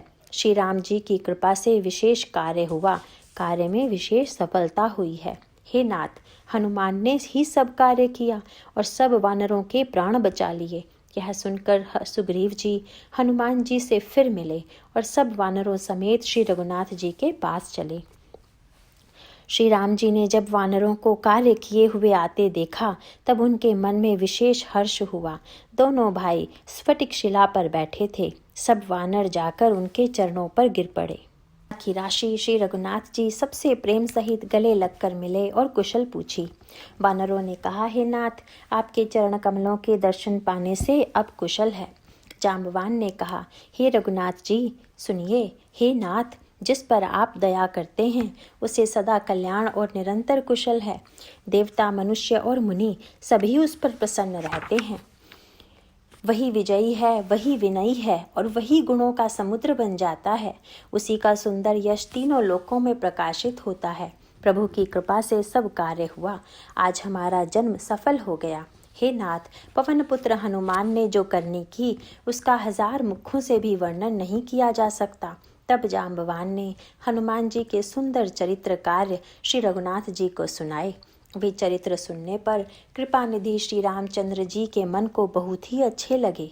उन्होंने हर्षित होकर हनुमान जी को फिर हृदय से लगा लिया और कहा, हे तात, कहो सीता किस प्रकार रहती और अपने प्राणों की रक्षा करती है। हनुमान जी ने कहा, आपका नाम रात दिन पहरा देने वाला है। आपका ध्यान ही किवाड़ है। नेत्रों को अपने चरणों में लगाए रहती हैं, यही ताला लगा है। फिर प्राण जाएं तो किस मार्ग से। चलते समय उन्होंने मुझे चूड़ामणि उतार कर दी। श्री रघुनाथ जी ने उसे लेकर हृदय से लगा लिया। हनुमान जी ने फिर कहा, हे नाथ, दोनों नेत्रों में जल भरकर जानकी जी ने मुझसे कुछ वचन कहे। छोटे भाई समेत प्रभु के चरण पकड़ना और कहना कि आप दीन बंधु हैं, शरणागत के दुखों को हरने वाले हैं और मैं मन, वचन और कर्म से आपके चरणों की अनुरागिनी हूँ। फिर स्वामी, आपने मुझे किस अपराध से त्याग दिया? हाँ, एक दोष मैं अपना अवश्य मानती हूँ कि आपका वियोग होते ही मेरे प्राण नहीं चले गए। किंतु हे नाथ, यह तो नेत्रों का अपराध है जो प्राणों के निकलने में हठपूर्वक बाधा देते हैं। विरह अग्नि है, शरीर रुई है और श्वास पवन है। इस प्रकार अग्नि और पवन का संयोग होने से यह शरीर मात्र में जल सकता है, परंतु नेत्र अपने हित के लिए, प्रभु का स्वरूप देखकर सुखी होने के लिए जल आंसू बहाते हैं, जिससे विरह की आग से भी देह जलने नहीं पाती। सीता जी की विपत्ति बहुत बड़ी है। हे दीन दयालु, वह बिना कही ही अच्छी है, कहने से आपको बड़ा क्लेश होगा। हे करुणा निधान, उनका एक एक पल कल्प के समान बीतता है। अतः हे प्रभु, तुरंत चलिए और अपनी भुजाओं के बल से दुष्टों के दल को जीतकर सीता जी को ले आइए। सीता जी का दुख सुनकर सुख के धाम प्रभु कमल नेत्रों में जल भराया और वे बोले, मन, वचन और शरीर से जिसे मेरी ही गति, मेरा ही आश्रय है, उसी का स्वप्न में भी विपत्ति हो सकती है। हनुमान जी ने कहा, हे प्रभु, विपत्ति तो वही तभी है जब आपका भजन स्मरण न हो। हे प्रभु, राक्षसों की बात ही कितनी है, आप शत्रु को जीत कर जानकी जी को ले आवेंगे। भगवान कहने लगे, हे हनुमान सुन, तेरे समान मेरा उपकारी देवता, मनुष्य अथवा मुनि कोई भी शरीरधारी नहीं है। मैं तेरा प्रत्युपकार, बदले में उपकार तो क्या करूं, मेरा मन भी तेरे सामने नहीं हो सकता। हे पुत्र सुन, मैंने मन में खूब विचार कर देख लिया कि मैं तुझसे उर्ण नहीं हो सकता। देवताओं के रक्षक प्रभु बार बार हनुमान जी को देख रहे हैं। नेत्रों में प्रेमाश्रुओं का जल भरा है और शरीर अत्यंत पुलकित है। प्रभु के वचन सुनकर और उनके प्रसन्न मुख तथा पुलकित अंगों को देखकर हनुमान जी हर्षित हो गए और प्रेम में विकल होकर, हे भगवान, मेरी रक्षा करो कहते हुए श्री राम जी के चरणों में गिर पड़े। प्रभु उनको बार बार उठाना चाहते हैं, परंतु प्रेम में डूबे हुए हनुमान जी को चरणों से उठना सुहाता ही नहीं। प्रभु का कर कमल हनुमान जी के सिर पर है। उस स्थिति का स्मरण करके शिवजी प्रेम मग्न हो गए। फिर मन को सावधान करके शंकर जी अत्यंत सुंदर कथा कहने लगे। हनुमान जी को उठाकर प्रभु ने हृदय से लगाया और हाथ पकड़कर अत्यंत निकट बैठा लिया। हे हनुमान, बताओ तो, रावण के द्वारा सुरक्षित लंका और उसके बड़े बांके किले को तुमने किस तरह जलाया? हनुमान जी ने प्रभु को प्रसन्न जाना और वे अभिमान रहित वचन बोले, बंदर का बस यही बड़ा पुरुषार्थ है कि वह एक डाल से दूसरी डाल पर चला जाता है। मैंने जो समुद्र लांघकर सोने का नगर जलाया और राक्षस गण को मारकर अशोक वन को उजाड़ डाला, यह सब तो हे श्री रघुनाथ जी आप ही का प्रताप है। हे नाथ, इसमें मेरी प्रभुता बड़ाई कुछ भी नहीं है। हे प्रभु, जिस पर आप प्रसन्न हो उसके लिए कुछ भी कठिन नहीं है। आपके प्रभाव से रुई, जो स्वयं बहुत जल्दी जल जाने वाली वस्तु है, बड़वानल को निश्चय ही जला सकती है, अर्थात असंभव भी संभव हो सकता है। हे नाथ, मुझे अत्यंत सुख देने वाली अपनी निश्चल भक्ति कृपा करके दीजिए। हनुमान जी की अत्यंत सरल वाणी सुनकर हे भवानी, तब प्रभु श्री रामचंद्र जी ने एवमस्तु ऐसा ही हो कहा। हे उमा, जिसने श्री राम जी का स्वभाव जान लिया उसे भजन छोड़कर दूसरी बात ही नहीं सुहाती। यह स्वामी सेवक का संवाद जिसके हृदय में आ गया वही श्री रघुनाथ जी के चरणों की भक्ति पा गया। प्रभु के वचन सुनकर वानरगण कहने लगे, कृपालु आनंद कंद श्री राम जी की जय हो, जय हो, जय हो। तब श्री रघुनाथ जी ने कपिराज सुग्रीव को बुलाया और कहा, चलने की तैयारी करो। अब विलंब किस कारण किया जाए, वानरों को तुरंत आज्ञा दो। भगवान की यह लीला रावण वध की तैयारी देखकर बहुत से फूल बरसाकर और हर्षित होकर देवता आकाश से अपने अपने लोक को चले। वानरराज सुग्रीव ने शीघ्र ही वानरों को बुलाया। सेनापतियों के समूह आ गए। वानर भालुओं के झुंड अनेकों रंग के हैं और उनमें अतुलनीय बल है। वे प्रभु के चरण कमलों में सिर नवाते हैं। महान बलवान रीछ और वानर गरज रहे हैं। श्री राम जी ने वानरों की सारी सेना देखी, तबल कमल नेत्रों से कृपा पूर्वक उनकी ओर दृष्टि डाली। राम कृपा का बल पाकर श्रेष्ठ वानर मानो पंख वाले बड़े पर्वत हो गए। तब श्री राम जी ने हर्षित होकर प्रस्थान किया। अनेक सुंदर और शुभ शकुन हुए। जिनकी कीर्ति सब मंगलों से पूर्ण है, उनके प्रस्थान के समय शकुन होना वह नीति है, लीला की मर्यादा है। प्रभु का प्रस्थान जानकी जी ने भी जान लिया। उनके बाएं अंग फड़क फड़क कर मानो कहे देते थे कि श्री राम जी आ रहे हैं। जानकी जी को जो जो शकुन होते थे वही वही रावण के लिए अपशगुन हुए। सेना चली, उसका वर्णन कौन कर सकता है। असंख्य वानर और भालू गर्जना कर रहे हैं। नख ही जिनके शस्त्र हैं, वे इच्छा अनुसार सर्वत्र बेरोक टोक चलने वाले रीछ वानर पर्वतों और वृक्षों को धारण किए कोई आकाश मार्ग से और कोई पृथ्वी पर चले जा रहे हैं। वे सिंह के समान गर्जना कर रहे हैं। उनके चलने और गर्जने से दिशाओं के हाथी विचलित होकर चिंगाड़ रहे हैं। दिशाओं के हाथी चिंगाड़ने लगे, पृथ्वी डोलने लगी, पर्वत चंचल हो गए, कांपने लगे और समुद्र खलबला उठे। गंधर्व देवता मुनि नाग किन्नर सब के सब मन में हर्षित हुए कि अब हमारे दुख टल गए। अनेकों करोड़ भयानक वानर योद्धा कटकटा रहे हैं और करोड़ों ही दौड़ रहे हैं। प्रबल प्रताप कौशलनाथ श्री रामचंद्र जी की जय हो, ऐसा पुकारते हुए वे उनके गुण समूहों को गा रहे हैं।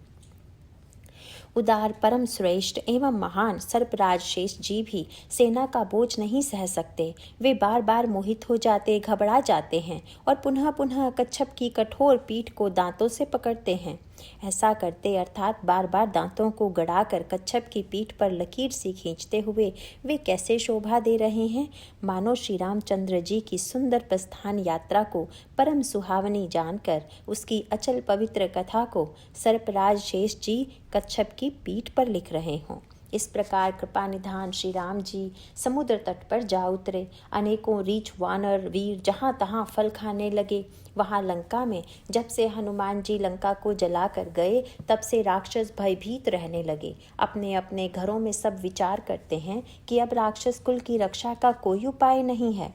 जिसके दूत का बल वर्णन नहीं किया जा सकता, उसके स्वयं नगर में आने पर कौन भलाई है। हम लोगों की बड़ी बुरी दशा होगी।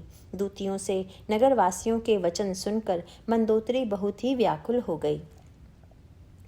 वह एकांत में हाथ जोड़कर पति रावण के चरणों लगी और नीति रस में पगी हुई वाणी बोली, हे प्रियतम, श्री हरि से विरोध छोड़ दीजिए। मेरे कहने को अत्यंत ही हित जानकर हृदय में धारण कीजिए। जिनके दूत की करनी का विचार करते ही, स्मरण आते ही राक्षसों की स्त्रियों के गर्भ गिर जाते हैं। हे प्यारे स्वामी, यदि भला चाहते हैं तो अपने मंत्री को बुलाकर उसके साथ उनकी स्त्री को भेज दीजिए। सीता आपके कुल रूपी कमलों के वन को दुख देने वाले जाड़े की रात्रि के समान आई है। हे नाथ सुनिए, सीता को दिए लौटाए बिना शंभु और ब्रह्मा के किए भी आपका भला नहीं हो सकता। श्री राम जी के बाण सर्पों के समूह के समान हैं और राक्षसों के समूह मेंढक के समान। जब तक वे इन्हें ग्रस नहीं लेते, निगल नहीं जाते, तब तक हठ छोड़कर उपाय कर लीजिए। मूर्ख और जगत प्रसिद्ध अभिमानी रावण कानों से उसकी वाणी सुनकर खूब हंसा और बोला, स्त्रियों का स्वभाव सचमुच ही बहुत डरपोक होता है। मंगल में भी भय करती हो। तुम्हारा मन बहुत ही कच्चा कमजोर है। यदि वानरों की सेना आवेगी तो बेचारे राक्षस उसे खाकर अपना जीवन निर्वाह करेंगे। लोकपाल भी जिसके डर से कांपते हैं, उसकी स्त्री डरती हो, यह बड़ी हंसी की बात है। रावण ने ऐसा कहकर हंसकर उसे हृदय से लगा लिया और ममता बढ़ाकर अधिक स्नेह दर्शाकर वह सभा में चला गया। मंदोदरी हृदय में चिंता करने लगी कि पति पर विधाता प्रतिकूल हो गए। जो ही वह सभा में जाकर बैठा, उसने ऐसी खबर पाई कि शत्रु की सारी सेना समुद्र के उस पार आ गई है। उसने मंत्रियों से पूछा कि उचित सलाह कहिए, अब क्या करना चाहिए। तब वे सब हंसे और बोले कि चुप किए रहिए, इसमें सलाह की कौन सी बात है। आपने देवताओं और राक्षसों को जीत लिया, तब तो कुछ श्रम ही नहीं हुआ। फिर मनुष्य और वानर किस गिनती में हैं। मंत्री, वैद्य और गुरु, ये तीन यदि अप्रसन्नता के भय या लाभ की आशा से हित की बात न कहकर प्रिय बोलते हैं, ठुकुर सुहाती कहने लगते हैं, तो क्रमशः राज्य, शरीर और धर्म, इन तीन का शीघ्र ही नाश हो जाता है। रावण के लिए भी वही सहायता आ बनी है। मंत्री उसे सुना सुना कर मुंह पर स्तुति करते हैं। इसी समय अवसर जानकर विभीषण जी आए। उन्होंने बड़े भाई के चरणों में सिर नवाया। फिर वे सिर नवाकर अपने आसन पर बैठ गए और आज्ञा पाकर ये वचन बोले, हे कृपालु, जब आपने मुझसे बात पूछी ही है तो हे तात, मैं अपनी बुद्धि के अनुसार आपके हित की बात कहता हूँ। जो मनुष्य अपना कल्याण, सुंदर यश, सुबुद्धि, शुभ गति और नाना प्रकार के सुख चाहता हो, वह हे स्वामी पर स्त्री के ललाट को चौथ के चंद्रमा की तरह त्याग दे। अर्थात जैसे लोग चौथ के चंद्रमा को नहीं देखते, उसी प्रकार पर स्त्री का मुख ही न देखे। 14 भुवनों का एक ही स्वामी हो, वह भी जीवों से वैर करके ठहर नहीं सकता, नष्ट हो जाता है। जो मनुष्य गुणों का समुद्र और चतुर हो, उसे चाहे थोड़ा भी लोभ क्यों न हो, तो भी कोई भला नहीं कहता। हे नाथ, काम, क्रोध, मद और लोभ ये सब नरक के रास्ते हैं। इन सब को छोड़कर श्री रामचंद्र जी को भजिए, जिन्हें संत सत्पुरुष भजते हैं। हे तात, राम मनुष्यों के ही राजा नहीं हैं, वे समस्त लोकों के स्वामी और काल के भी काल हैं। वे संपूर्ण ऐश्वर्य, यश, श्री, धर्म, वैराग्य एवं ज्ञान के भंडार भगवान हैं। वे निरामय, विकार रहित, अजन्मा, व्यापक, अजेय, अनादि और अनंत ब्रह्म हैं। उन कृपा के समुद्र भगवान ने पृथ्वी, ब्राह्मण, गौ और देवताओं का हित करने के लिए ही मनुष्य शरीर धारण किया है। हे भाई सुनिए, वे सेवकों को आनंद देने वाले, दुष्टों के समूह का नाश करने वाले और वेद तथा धर्म की रक्षा करने वाले हैं। वैर त्याग कर उन्हें मस्तक नवाइए। वे श्री रघुनाथ जी शरणागत का दुख नाश करने वाले हैं। हे नाथ, उन प्रभु सर्वेश्वर को जानकी जी दे दीजिए और बिना ही कारण स्नेह करने वाले श्री राम जी को भजिए। जिसे संपूर्ण जगत से द्रोह करने का पाप लगा है, शरण जाने पर प्रभु उसका भी त्याग नहीं करते। जिनका नाम तीनों पापों का नाश करने वाला है, वे ही प्रभु भगवान मनुष्य रूप में प्रकट हुए हैं। हे रावण, हृदय में यह समझ लीजिए। हे दशशीष, मैं बार बार आपके चरणों लगता हूँ और विनती करता हूँ कि मान, मोह और मद को त्याग कर आप कौशलपति श्री राम जी का भजन कीजिए। मुनि पुलस्त्य जी ने अपने शिष्य के हाथ यह बात कहला भेजी है। हे तात, सुंदर अवसर पाकर मैंने तुरंत ही वह बात प्रभु आपसे कह दी।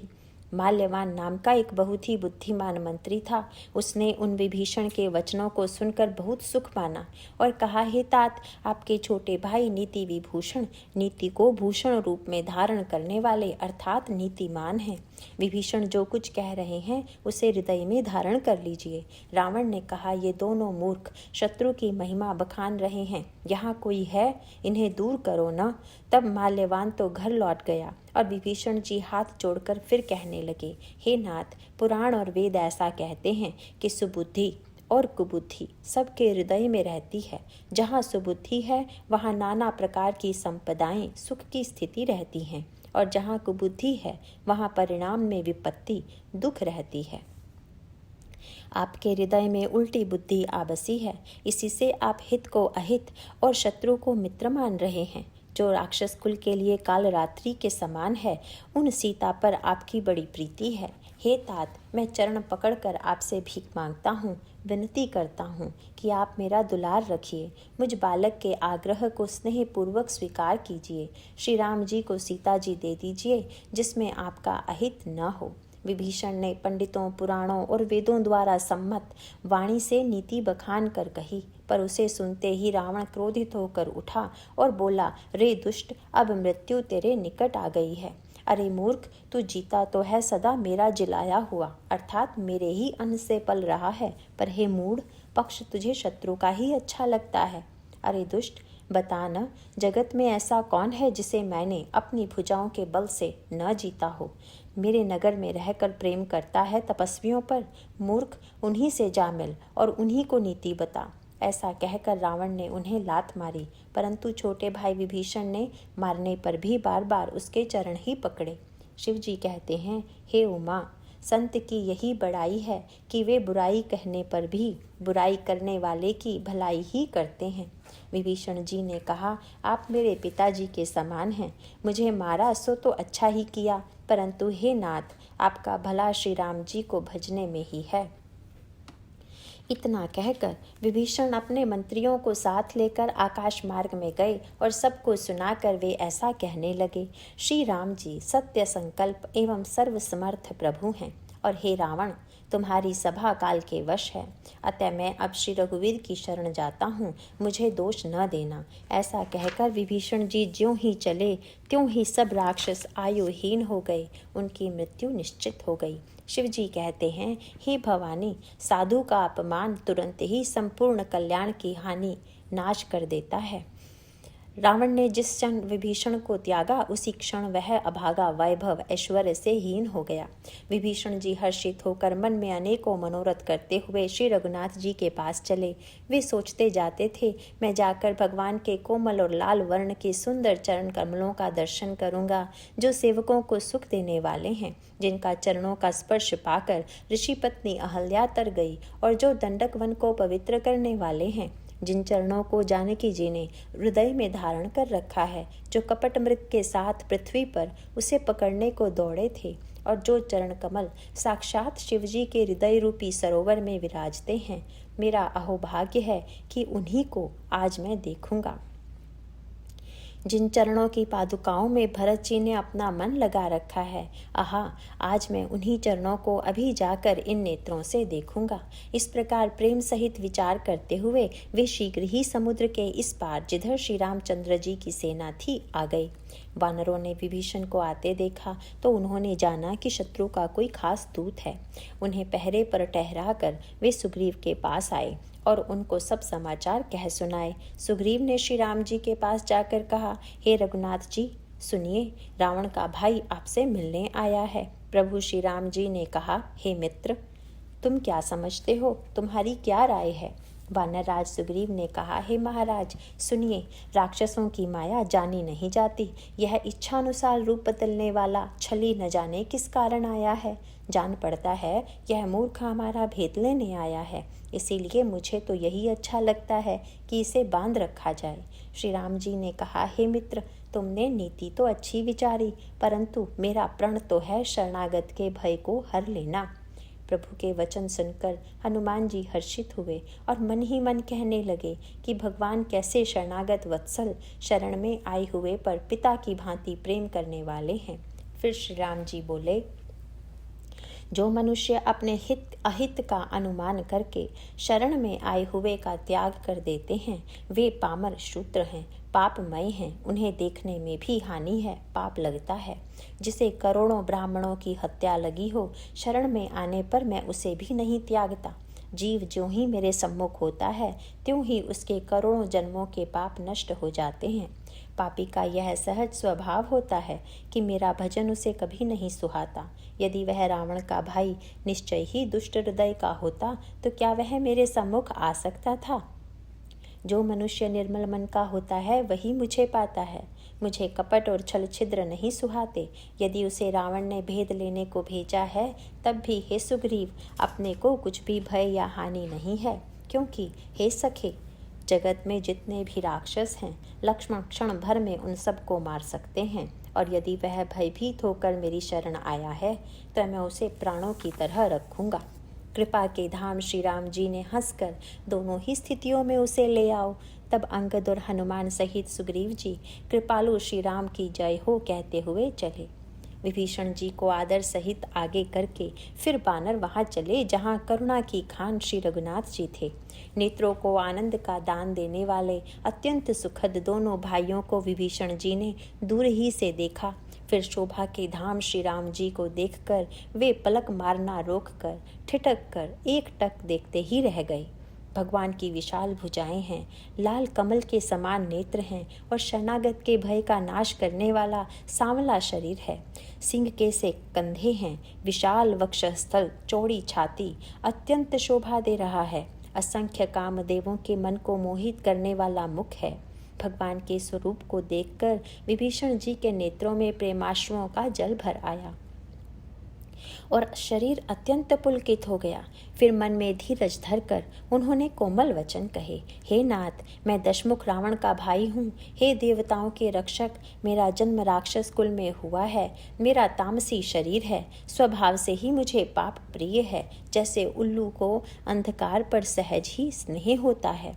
मैं कानों से आपका सुयश सुनकर आया हूँ कि प्रभु भव जन्म मरण के भय का नाश करने वाले हैं।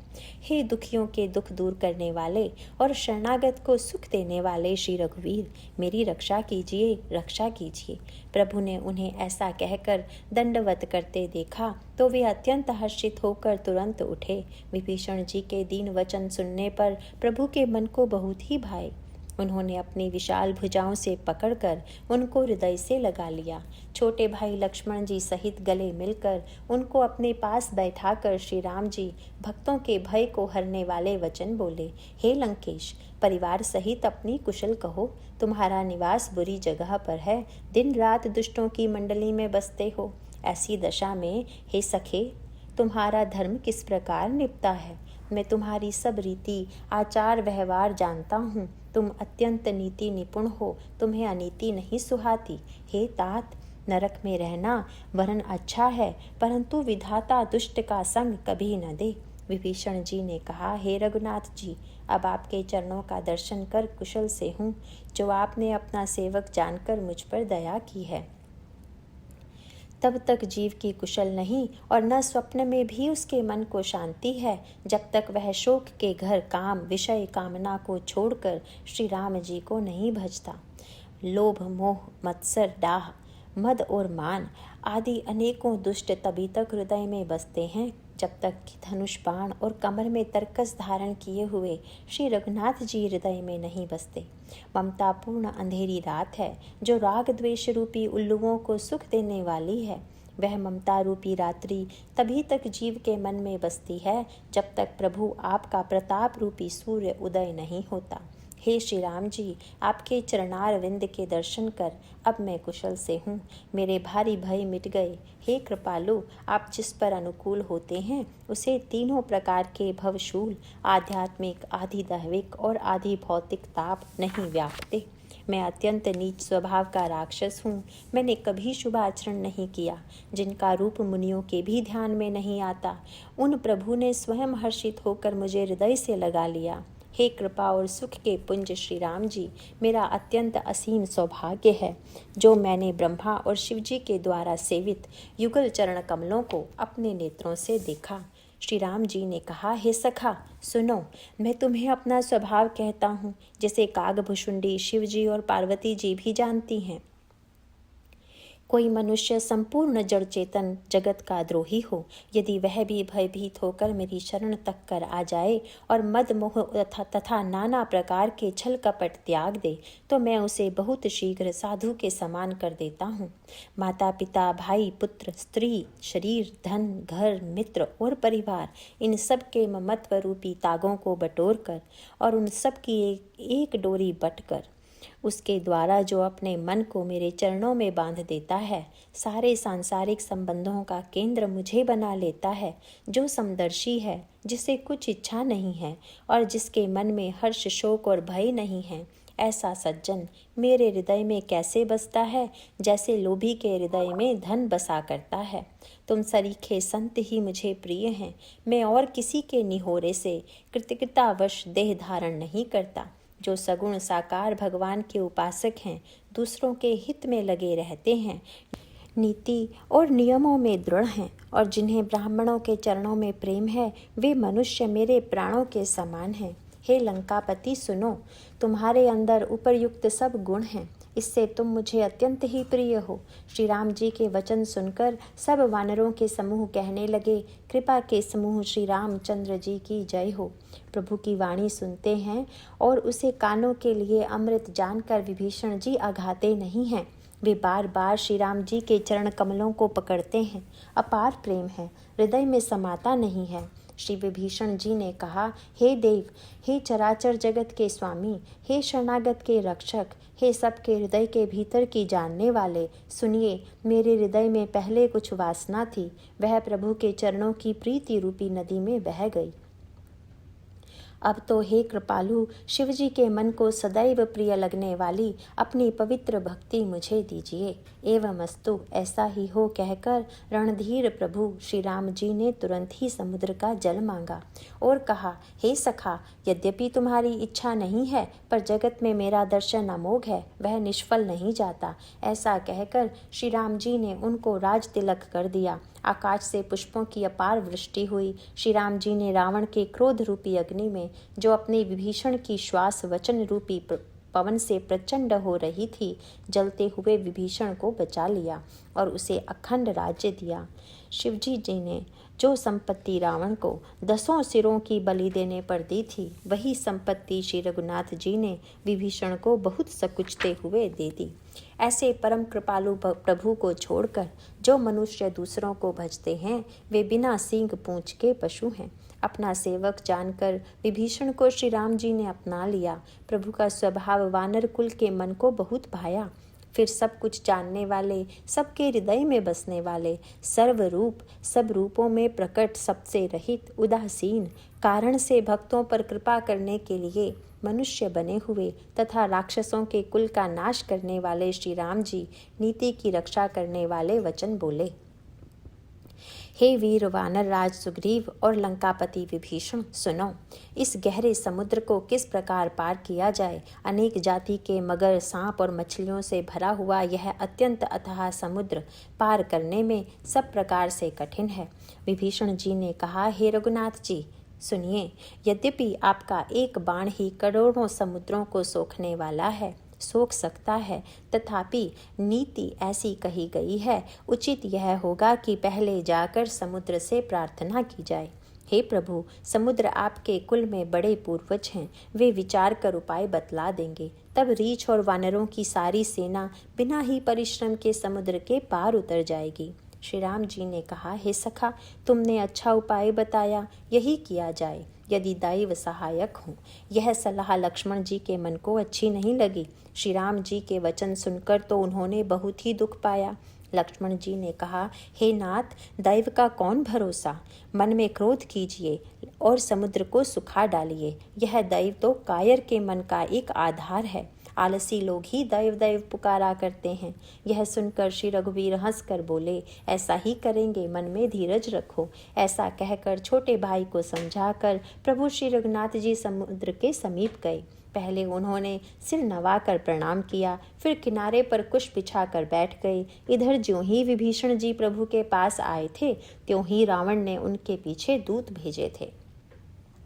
कपट से वानर का शरीर धारण कर उन्होंने सब लीलाएं देखी। वे अपने हृदय में प्रभु के गुणों की और शरणागत पर उनके स्नेह की सराहना करने लगे।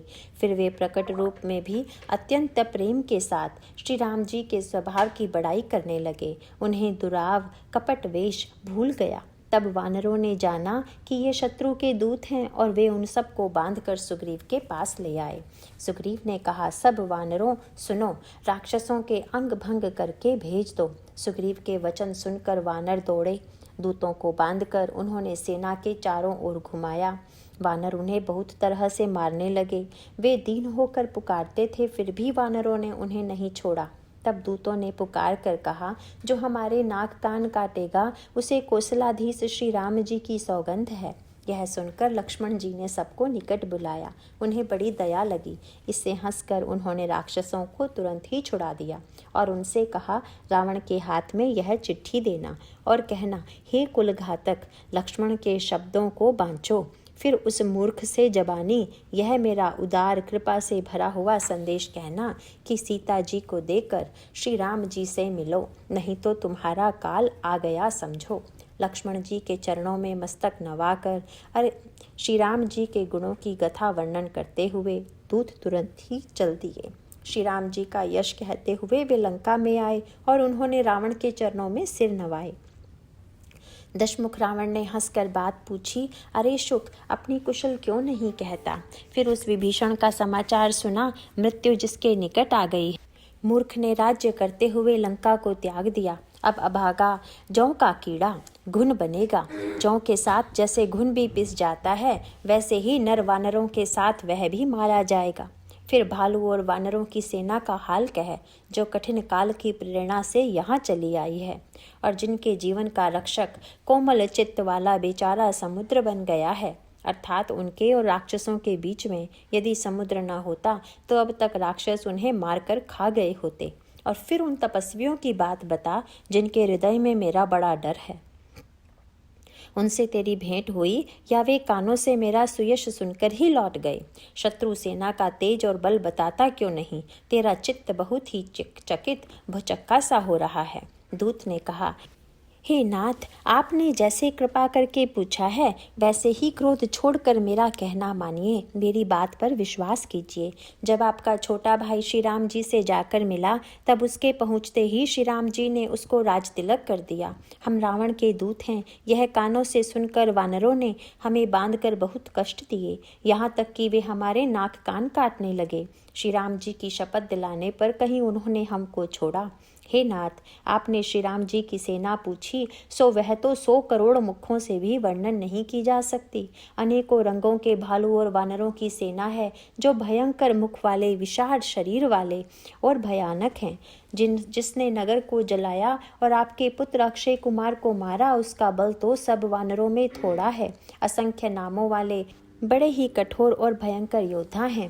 उनमें असंख्य हाथियों का बल है और वे बड़े ही विशाल हैं। द्विविध, मयंद, नील, नल, अंगद, गद, विकटास्य, दधिमुख, केसरी, निषठ, शठ और जाम्बवान, ये सभी बल की राशि हैं। ये सब वानर बल में सुग्रीव के समान हैं और इनके जैसे 1-2 नहीं, करोड़ों हैं। उन बहुत सौ को गिन ही कौन सकता है? श्री राम जी की कृपा से उनमें अतुलनीय बल है। वे तीनों लोगों को तृण के समान तुच्छ समझते हैं। हे दशग्रीव, मैंने कानों से ऐसा सुना है कि 18 पद्म तो अकेले वानरों के सेनापति हैं। हे नाथ, उस सेना में ऐसा कोई वानर नहीं है जो आपको रण में न जीत सके। सबके सब अत्यंत क्रोध से हाथ मींचते हैं, पर श्री रघुनाथ जी उन्हें आज्ञा नहीं देते। हम मछलियों और सांपों सहित समुद्र को सोख लेंगे, नहीं तो बड़े बड़े पर्वतों से उसे भरकर पूर पाट देंगे और रावण को मसल कर धूलि में मिला देंगे। सब वानर ऐसे ही वचन कह रहे हैं, सब सहज ही निडर हैं। इस प्रकार गरजते और डपटते हैं मानो लंका को निगल ही जाना चाहते हैं। सब वानर भालू सहज ही शूरवीर हैं, फिर उनके सिर पर प्रभु सर्वेश्वर श्री राम जी हैं। हे रावण, वे संग्राम में करोड़ों कालों को जीत सकते हैं। श्री रामचंद्र जी के तेज, सामर्थ्य, बल और बुद्धि की अधिकता को लाखों शेष भी नहीं गा सकते। वे एक ही बाण से सैकड़ों समुद्रों को सोख सकते हैं, परंतु नीति निपुण श्री राम जी ने नीति की रक्षा के लिए आपके भाई से उपाय पूछा। उनके आपके भाई के वचन सुनकर वे श्री राम जी समुद्र से राह मांग रहे हैं। उनके मन में कृपा भरी है, इसीलिए वे उसे सोखते नहीं। दूत के ये वचन सुनते ही रावण खूब हंसा और बोला, जब ऐसी बुद्धि है तभी तो वानरों को सहायक बनाया है। स्वाभाविक ही डरपोक विभीषण के वचन को प्रमाण करके उन्होंने समुद्र से मचलना बाल हठ ठाना है। अरे मूर्ख, झूठी बड़ाई क्या करता है। बस मैंने शत्रु के बल और बुद्धि की था पा ली। जिसके विभीषण जैसा डरपोक मंत्री हो, उसे जगत में विजय और विभूति कहाँ। दुष्ट रावण के वचन सुनकर दूत को क्रोध बढ़ आया। उसने मौका समझकर पत्रिका निकाली और कहा, श्री राम जी के छोटे भाई लक्ष्मण ने यह पत्रिका दी है। हे नाथ, इसे बचवाकर छाती ठंडी कीजिए। रावण ने हंसकर उसे बाएं हाथ से लिया और मंत्री को बुलवाकर वह मूर्ख उसे बचाने लगा। पत्रिका में लिखा था, अरे मूर्ख, केवल बातों से ही मन को रिझाकर अपने कुल को नष्ट भ्रष्ट ना कर। श्री राम जी से विरोध करके तू विष्णु, ब्रह्मा और महेश की शरण जाने पर भी नहीं बचेगा। या तो अभिमान छोड़कर अपने छोटे भाई विभीषण की भांति प्रभु के चरण कमलों का भ्रमर बन जा, अथवा रे दुष्ट, श्री राम जी के बाण रूपी अग्नि में परिवार सहित पतिंगा हो जा। दोनों में से जो अच्छा लगे सो कर। पत्रिका सुनते ही रावण मन में भयभीत हो गया, परंतु मुख से ऊपर से मुस्कुराता हुआ वह सबको सुनाकर कहने लगा, जैसे कोई पृथ्वी पर पड़ा हुआ हाथ से आकाश को पकड़ने की चेष्टा करता हो, वैसे ही यह छोटा तपस्वी वाग विलास करता है, डींग हाँकता है। शुक दूत ने कहा, हे नाथ, अभिमानी स्वभाव को छोड़कर इस पत्र में लिखी सब बातों को सत्य समझिए। क्रोध छोड़कर मेरा वचन सुनिए। हे नाथ, श्री राम जी से वैर त्याग दीजिए। यद्यपि श्री रघुवीर समस्त लोकों के स्वामी हैं, पर उनका स्वभाव अत्यंत ही कोमल है। मिलते ही प्रभु आप पर कृपा करेंगे और आपका एक भी अपराध वे हृदय में नहीं रखेंगे। जानकी जी, रघुनाथ जी को दे दीजिए। हे प्रभु, इतना कहना मेरा कीजिए। अब उस दूत ने जानकी जी को दे देने के लिए कहा। तब दुष्ट रावण ने उसको लात मारी। वह भी विभीषण की भांति चरणों में सिर नवाकर वहीं चला जहाँ कृपा सागर श्री रघुनाथ जी थे।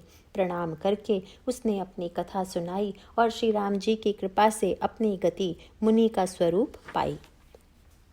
शिवजी कहते हैं, हे भवानी, वह ज्ञानी मुनि था, अगस्त्य ऋषि के श्राप से राक्षस हो गया था।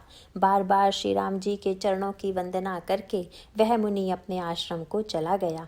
इधर 3 दिन बीत गए, किंतु जड़ समुद्र विनय नहीं मानता। तब श्री राम जी क्रोध सहित बोले, बिना भय के प्रीति नहीं होती। हे लक्ष्मण, धनुष बाण लाओ, मैं अग्नि बाण से समुद्र को सोख डालूं। मूर्ख से विनय, कुटिल के साथ प्रीति, स्वाभाविक से कंजूस से सुंदर नीति, उदारता का उपदेश, ममता में फंसे हुए मनुष्य से ज्ञान की कथा, अत्यंत लोभी से वैराग्य का वर्णन, क्रोधी से शम शांति की बात और कामी से भगवान की कथा। इनका वैसा ही फल होता है जैसा ऊसर में बीज बोने से होता है, अर्थात ऊसर में बीज बोने की भांति यह सब व्यर्थ जाता है। ऐसा कहकर श्री रघुनाथ जी ने धनुष चढ़ाया। यह मत लक्ष्मण जी के मन को बहुत अच्छा लगा। प्रभु ने भयानक अग्नि बाण संधान किया, जिससे समुद्र के हृदय के अंदर अग्नि की ज्वाला उठी। मगर, सांप तथा मछलियों के समूह व्याकुल हो गए। जब समुद्र ने जीवों को जलते जाना, तब सोने के थाल में अनेक मणियों रत्नों को भरकर अभिमान छोड़कर वह ब्राह्मण के रूप में आया। काकभूषुंडी जी कहते हैं, हे गरुड़ जी सुनिए, चाहे कोई करोड़ों उपाय करके सींचे, पर केला तो काटने पर ही फलता है।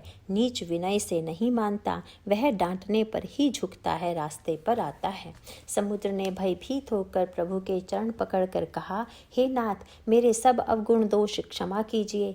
हे नाथ, आकाश, वायु, अग्नि, जल और पृथ्वी, इन सब की करनी स्वभाव से ही जड़ है। आपकी प्रेरणा से माया ने इन्हें सृष्टि के लिए उत्पन्न किया है। सब ग्रंथों ने यही गाया है, जिसके लिए स्वामी की जैसी आज्ञा है वह उसी प्रकार से रहने में सुख पाता है। प्रभु ने अच्छा किया जो मुझे शिक्षा दी, परंतु मर्यादा जीवों का स्वभाव भी आपकी ही बनाई हुई है। ढोल गंवार शूद्र पशु और स्त्री ये सब शिक्षा के अधिकारी हैं। प्रभु के प्रताप से मैं सूख जाऊंगा और सेना पार उतर जाएगी। इसमें मेरी बड़ाई नहीं है, मेरी मर्यादा नहीं रहेगी। तथापि प्रभु की आज्ञा अपेल है, अर्थात आपकी आज्ञा का उल्लंघन नहीं हो सकता, ऐसा वेद गाते हैं। अब आपको जो अच्छा लगे मैं तुरंत वही करूं। समुद्र के अत्यंत विनीत वचन सुनकर कृपालु श्री राम जी ने मुस्कुराकर कहा, हे तात, जिस प्रकार वानरों की सेना पार उतर जाए वह उपाय बताओ। समुद्र ने कहा, हे नाथ, नील और नल 2 वानर भाई हैं। उन्होंने लड़कपन में ऋषि से आशीर्वाद पाया था। उनके स्पर्श कर लेने से ही भारी भारी पहाड़ भी आपके प्रताप से समुद्र पर तैर जाएंगे। मैं भी प्रभु की प्रभुता को हृदय में धारण कर अपने बल के अनुसार जहाँ तक मुझसे बन पड़ेगा सहायता करूँगा। हे नाथ, इस प्रकार समुद्र को बंधाइए जिससे तीनों लोकों में आपका सुंदर यश गाया जाए। इस बाण से मेरे उत्तर तट पर रहने वाले पाप के राशि दुष्ट मनुष्यों का वध कीजिए। कृपालु और रणधीर श्री राम जी ने समुद्र के मन की पीड़ा सुनकर उसे तुरंत ही हर लिया, अर्थात बाण से उन दुष्टों का वध कर दिया। श्री राम जी का भारी बल और पौरुष देखकर समुद्र हर्षित होकर सुखी हो गया। उसने उन दुष्टों का सारा चरित्र प्रभु को कह सुनाया। फिर चरणों की वंदना करके समुद्र चला गया। समुद्र अपने घर चला गया। श्री रघुनाथ जी को यह मत, उसकी सलाह अच्छा लगा। यह चरित्र कलयुग के पापों को हरने वाला है। इसे तुलसीदास ने अपनी बुद्धि के अनुसार गाया है। श्री रघुनाथ जी के गुण समूह सुख के धाम, संदेह का नाश करने वाले और विषाद का दमन करने वाले हैं। अरे मूर्ख मन, तू संसार का सब आशा भरोसा त्याग कर निरंतर इन्हें गा और सुन। श्री रघुनाथ जी का गुणगान संपूर्ण सुंदर मंगलों का देने वाला है। जो इसे आदर सहित सुनेंगे वे बिना किसी जहाज के भव सागर से तर जाएंगे। मास परायण 24वां विश्राम। कलयुग के समस्त पापों का नाश करने वाले श्री रामचरितमानस का यह 5वां सोपान समाप्त हुआ। सुंदरकांड समाप्त। नारायण नारायण नारायण।